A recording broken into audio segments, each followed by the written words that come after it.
প্রশংসা করে করে কোনোদিন শেষ করা যাবে? এজন্য কখনোই যেন অভিযোগ না করি আল্লাহর কাছে, কমপ্লেইন যেন না করি। Instead of complaining we should praise more and more. বেশি বেশি প্রশংসা করতে হবে, অভিযোগ করা যাবে না।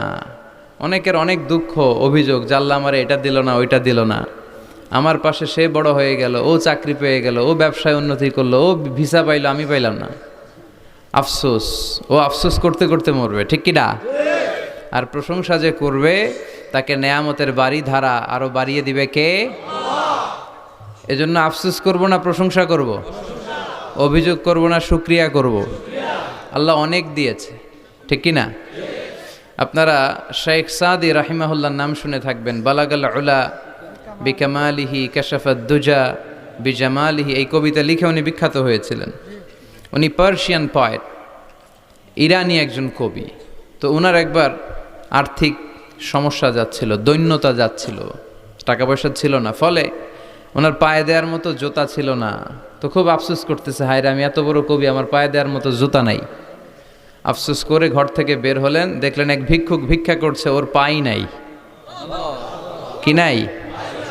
আর কবি সাহেবের কি নাই? ওনার জুতা নাই, এজন্য দুঃখ।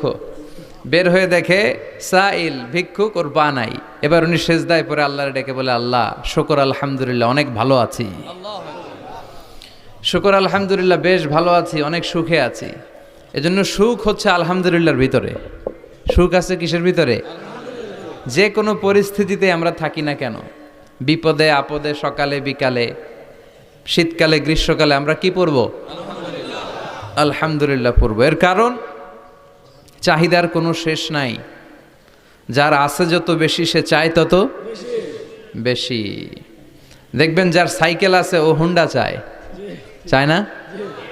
আরো নিচ থেকে যদি বলি, যার পা নাই ও চায়, আল্লাহ আমার যদি দুইটা পা থাকতো। কথা বলেন, পা নাই এরকম লোক আছে না এলাকায়? সে হেঁটে যাওয়া লোকদের দিকে তাকিয়ে থাকে, আর তার স্বপ্ন থাকে ওইটা, ইস আমার যদি পা থাকতো। হেঁটে হেঁটে হেঁটে যারা বাজারে যায়, স্কুলে যায়, কলেজে যায়, ওদের আফসোস যারা সাইকেল চালায় ওদেরকে দেখে, তাই না? সাইকেল থাকলে খুব ভালো হইতো, সাইকেল চড়ে চড়ে বাজারে যেতে পারতাম। সাইকেলওয়ালারও আফসোস আছে, সে আফসোস করে হুন্ডাওয়ালাদের দেখে, মনে মনে ভাবে যদি ভো ভো থাকতো, হ্যাঁ একেবারে যেতে পারতাম। হুন্ডাওয়ালাদের আফসোস হচ্ছে প্রাইভেট কারওয়ালাদের দেখে, ইস আমার যদি একটা কার থাকতো। যার কার আছে ও আফসোস করে, ইস আমার যদি একটা প্লেন থাকতো। যার প্লেন আছে ও বলে, ইস আমার যদি একটা কপ্টার থাকতো, if I had a copter, আমার যদি একটা হেলিকপ্টার থাকতো, উড়াল মারতাম। কথা বলেন।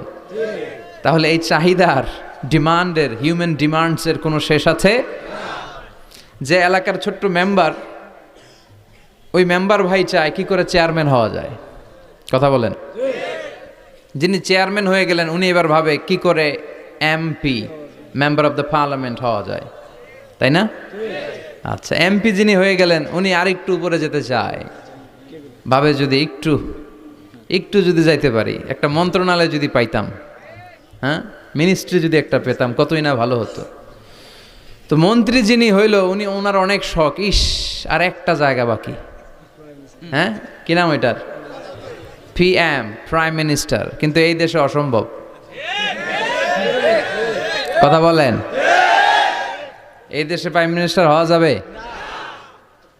এক দুজন এদের মধ্যে ধাক্কাধাক্কি, এবং ওনাদেরকেই মেনে নিতে হবে। আপনি বাঁচেন আর মরেন, ওনারাই প্রাইম মিনিস্টার। কথা বলেন। তাহলে এই কথাগুলো বলার উদ্দেশ্য হচ্ছে, হিউম্যান ডিমান্ডসের কোনো শেষ নাই, আনলিমিটেড হিউম্যান ডিমান্ডস। এজন্য বিশ্বনবী বললেন, লাউ আন্না লিকুল্লি ইবনি আদামা ওয়াদিয়ান মিন যাহাব আহাব্বা আইয়াকুনা লাহু ওয়াদিয়ান ওয়া লা ইয়ামলা আফাহু ইল্লা তুরাব। আল্লাহ বলেন, এই বনি আদমের প্রত্যেককে যদি একটা করে স্বর্ণের পাহাড়ের মালিক বানিয়ে দেয়া হয়। কিসের পাহাড় দেখছেন জীবনে? আচ্ছা, স্বর্ণের পাহাড়ের যদি মালিক বানিয়ে দেয়া হয়, আহাব্বা আইয়াকুনা লাহু ওয়াদিয়ান, একটা করে স্বর্ণের পাহাড়ের মালিক বানিয়ে দিলেও সে চাইবে কিভাবে আরো একটা স্বর্ণের পাহাড়ের মালিক হওয়া যায়। আচ্ছা, একটু বুঝে শুনে উত্তর করবেন। একটা স্বর্ণের পাহাড়ের মালিক যদি আমি হই, শুধু আমি কেন, আমার 14 পুরুষ এটারে বিক্রি করে খেলেও কি শেষ করতে পারবো? তো আমার আরেকটা লাগবে কেন? আরেকটা দিয়ে আমি কি করব? স্বভাব। বিশ্বনবী বললেন, সবশেষে হাদিসের শেষাংশে বললেন, ওয়ালাইয়ামলা আফাহু ইল্লা তুরাব, কবরের মাটি ছাড়া কোনো কিছুই মানুষের এই জিহ্বাটারে থামাতে পারবে না। চিৎকার করে বলেন ঠিক কিনা? এজন্য যার আছে বেশি ও চায় বেশি, এই ডিমান্ডটারে একটু কমাতে হবে, আল্লাহর কাছে শুকরিয়া করতে হবে। অর্থের প্রয়োজন আছে, কিন্তু এটার হৃদয়ে স্থান দেয়া যাবে না। এটা হাতে আসবে আবার চলে যাবে, ঠিক কিনা? হৃদয়ে স্থান থাকবে কার? যাদের হৃদয়ে আছে আল্লাহর ভয়, তারা কভু পথ ভুলে যায় না। আল্লাহর প্রেম ছাড়া এই দুনিয়ায় কারো কাছে কোনো কিছু চায় না, ঠিক কিনা? মুমিনের হৃদয়ে দরদ ভালোবাসা থাকবে একজনের জন্য। চিল্লায় বলেন তো তিনি কে? এজন্য আমরা যেন শুকরিয়া করি, আমরা যেন অভিযোগ না করি। দেখেন, আমরা যদি জিজ্ঞেস করি, ভাই আপনি কি চান, কি লাগবে আপনার, কার কি লাগবে, একজন বলবে আমি এটা চাই, আমার এটা নাই, আমি ওইটা চাই, ওইটা চাই, কত কিছু লাগবে আমাদের।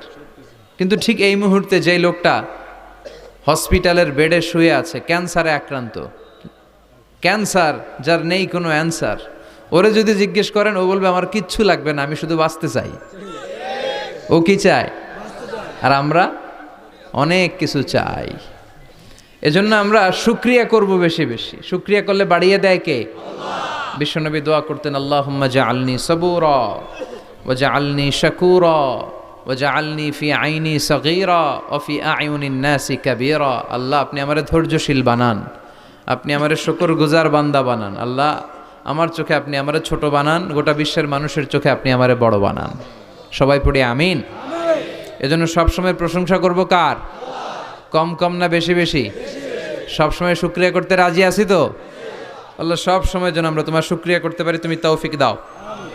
আরো জোরে পড়ব সবাই আমিন।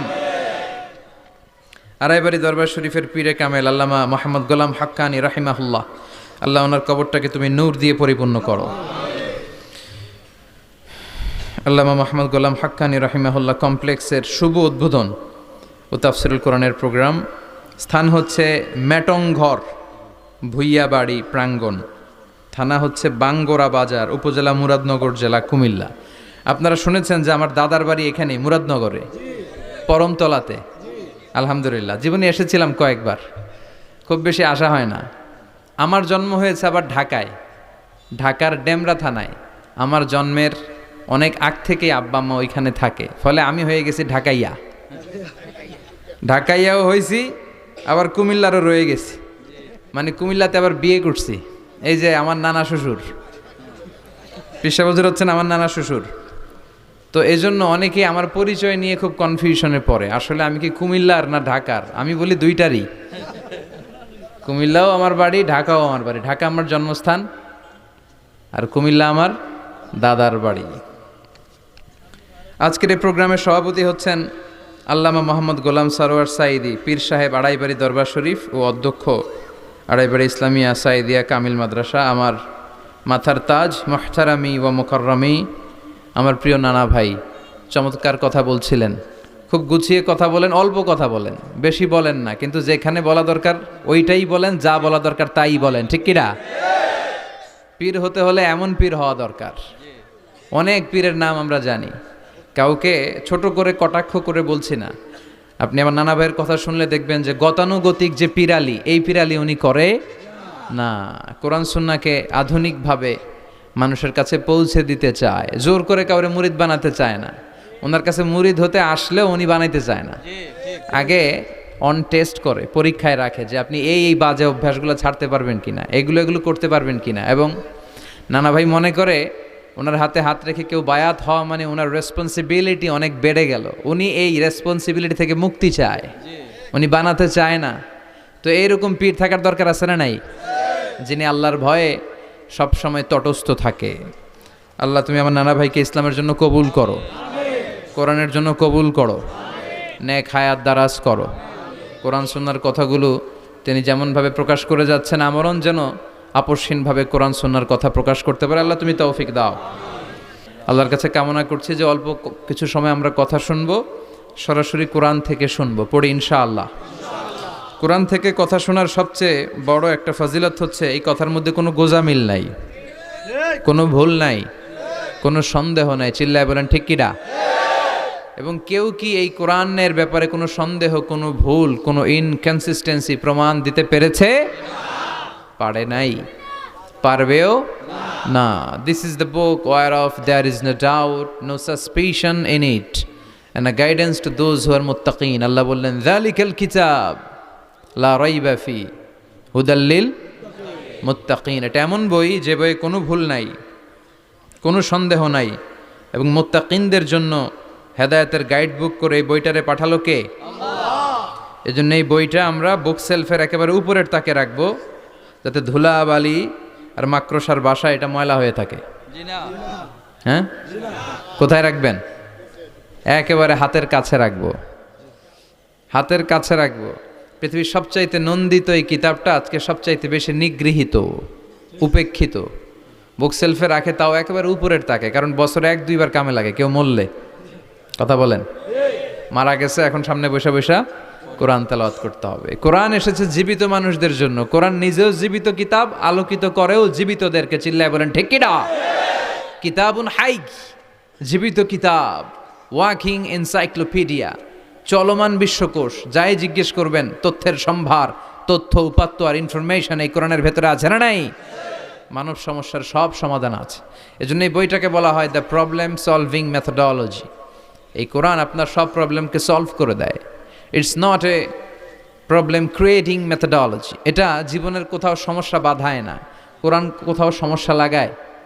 কথা বলেন, জট লাগায় নাকি জট খুলে দেয়? আলহামদুলিল্লাহ পড়েন। এজন্য কোরআনের সাথে যেন আমরা সম্পর্ক বাড়াই। We should increase the attachment with the holy book Quran. যতই সম্পর্ক বাড়াবেন আপনার মর্যাদা বাড়াবে কে? আল্লাহ। সম্মানিত ভাইরা, খেয়াল করে বুঝবেন, সাইয়েদনা জিবরিল আলাইহিস সালাম এই কোরআন নিয়ে পৃথিবীতে এসেছিল, তাই তিনি হয়েছেন শ্রেষ্ঠতম ফেরেশতা। রমাদান আল মুবারকে আল্লাহ তাআলা এই কোরআনকে নাজিল করেছে, তাই রমাদান হয়েছে শ্রেষ্ঠতম মাস। বিশ্বনবীর উপর আল্লাহ তাআলা এই কোরআন নাজিল করেছেন, তাই তিনি হয়েছেন বিশ্বনবী। আমরাও যদি এই কোরআনের সাথে সম্পর্ক লাগাই, আমাদের মর্যাদাও এরকম আকাশচুম্বী করে দিবে কে? আল্লাহ। এজন্য কোরআনের সাথে অ্যাটাচমেন্ট বাড়ানোর দরকার আছে না নাই? প্রতিদিন যেন আমরা কোরআন তেলাওয়াত করি, প্রতিদিন যেন কোরআনের বঙ্গানুবাদ পড়ি। যা বলার সব বলা হয়েছে, নতুন করে আল্লাহ কিছু বলবে না। এজন্য কোরআন থেকে নূর নিয়ে যেন আমরা নিজেদেরকে আলোকিত করি। কোরআনের একটা নাম হচ্ছে নূর, একটা নাম কি? লিতুখরিজান নাসা মিনাজ যুলুমাতি ইলান নূর। এই কোরআনকে আমি পাঠিয়েছি অন্ধকারাচ্ছন্ন মানুষগুলোকে আলোর পথে নিয়ে যাবার জন্য। কোরআন মানুষকে আলোকিত করে, কোরআন মানুষকে জাহালাত বা অন্ধকার শিক্ষা দেয় না। এজন্য আসুন কোরআনের সাথে সম্পর্ক বাড়াই এবং নিজেদেরকে আলোকিত করি। আর এই কোরআনের যেখান দিয়েই আমরা কথা শুনি না কেন, আছে না নাই? লা তুহসা আজাইবুহু ওয়ালা তাবলা গরাইবুহু ফিহি মাসাবিহুল হুদা ওয়া মানারুল হিকমা। কোরআনের আশ্চর্যান্বিতার কোনো শেষ নাই, কোনো শেষ নাই। যতই পড়বেন ততই আশ্চর্য হবেন। সুবহানাল্লাহ পড়বেন না? ওয়ালা তাবলা গরাইবুহু, এটা কখনো পুরাতন হবে না, জীর্ণ শীর্ণ হবে না। সূরা ফাতিহা যারা আমরা পড়েছি লক্ষ লক্ষ বার, যাদের বয়স 50 কিংবা 60, কত লক্ষবার সূরা ফাতিহা পড়েছি, কোনো হিসাব আছে? তারপরেও কোনোদিন কি মনে হয়েছে যে সূরা ফাতিহাটা পুরান পুরান লাগে? 60 বছর ধরে সূরা ফাতিহা দিয়ে শুরু করছি নামাজ, কালকে থেকে কুল হুয়াল্লাহ দিয়ে শুরু করবো, এরকম কেউ বলে? কোরআন পুরান লাগে? চির নতুন, এভারগ্রিন, সবুজ, চির সবুজ, চির নতুন। এটা কখনো পুরাতন হয় না। ফিহি মাসাবিহুল হুদা, কোরআনে আছে হেদায়েতের মশাল। ও মানারুল হিকমা, আর কোরআন হচ্ছে বিজ্ঞানের সুউচ্চ মিনার। কোরআনের ভিতরে বিজ্ঞানের তথ্য উপাত্ত আছে না নাই? আপনি কোরআনে বর্ণিত cosmic symbols, natural phenomena, scientific ইন্ডিকেশনসগুলো যদি পড়েন আপনি অবাক হবেন, কপাল ঘষে ঘষে আল্লাহর সিজদা দিবেন, ঠিক কি না? এজন্য আসুন কোরআনের সাথে সম্পর্ক বাড়াই। প্রতিদিন কোরআন পড়ব, ধীরস্থিরভাবে পড়ব। ওয়ারাত্তিলিল কোরআনা তারতিলা। আনাস রাদিয়াল্লাহু তাআলা আনহুকে জিজ্ঞেস করা হলো, আনাস, আল্লাহ রাসূলের কাইফা কানা কিরাআতু রাসূলিল্লাহ, আল্লাহ রাসূলের কিরাত কেমন ছিল? তিনি বললেন কানাত মাদ্দান, আল্লাহ রাসূল সাল্লাল্লাহু আলাইহি ওয়াসাল্লাম টেনে টেনে তেলাওয়াত করতেন। টেনে টেনে তেলাওয়াত করতেন। এই যে একটু আগে তেলাওয়াত হচ্ছিল সূরাতুল মুলকের, কত সুন্দর টেনে টেনে সে পড়েছে। এইভাবে বিষ্ণু ইসা ইসলাম টেনে টেনে পড়তেন। উম্মে সালামা রাদিয়াল্লাহু তাআলা আনহাকে জিজ্ঞেস করা হলো, কাইফা কানাত কিরাআতু রাসূলিল্লাহ ইয়া উম্মুনা, ইয়া উম্মানা, আমাদের মাতা, আমাদের প্রিয় নবীর তেলাওয়াত কেমন ছিল? উম্মে সালামা বললেন, কানা রাসূলুল্লাহ ইউকাত্তিউ বাইনা কিরাআতিহি আয়াতান আয়া, আল্লাহ রাসূল সাল্লাল্লাহু আলাইহি ওয়াসাল্লাম এক আয়াত করে থেমে থেমে কোরআন তেলাওয়াত করতেন। পড়েন সুবহানাল্লাহ। এক আয়াত পড়তেন, থামতেন, আবার আরেক আয়াত শুরু করতেন, আবার আরেকটা আয়াত পড়তেন, আবার থামতেন, আরেক আয়াত শুরু করতেন। প্রতিটা অক্ষর, প্রতিটা উচ্চারণ কেটে কেটে দেখা যেত, বোঝা যেত। চিল্লায় পড়েন আল্লাহু আকবার। আর আমাদের তেলাওয়াতের কি অবস্থা? তারাবির নামাজের কি অবস্থা? আমাদের ম্যাটন ঘরের কি অবস্থা? জাপানের বুলেট ট্রেন ফেল, ঠিক কিনা? কোন দিক দিয়ে আযাবের আয়াত যায়, কোন দিক দিয়ে জান্নাতের আয়াত যায়, কোন দিক দিয়ে সূরা ইয়াসিন গেল, কোন দিক দিয়ে আর রহমান গেল, কোথায় সূরা ইউসুফ গেল, কেউই টের পায় না। রুব্বা কারি লিল কুরআন ওয়াল কুরআনু ইয়ালআনুহু, কোরআনের অনেক কারি আছে, তেলাওয়াতকারী আছে, আবৃত্তিকারী আছে, যাদেরকে কোরআন রহমত, মার্সি এন্ড ব্লেসিংস না দিয়ে গজব দেয়, লাআনত দেয়। আল্লাহ ওই ধরনের তেলাওয়াত থেকে তুমি আমাদের বাঁচাও।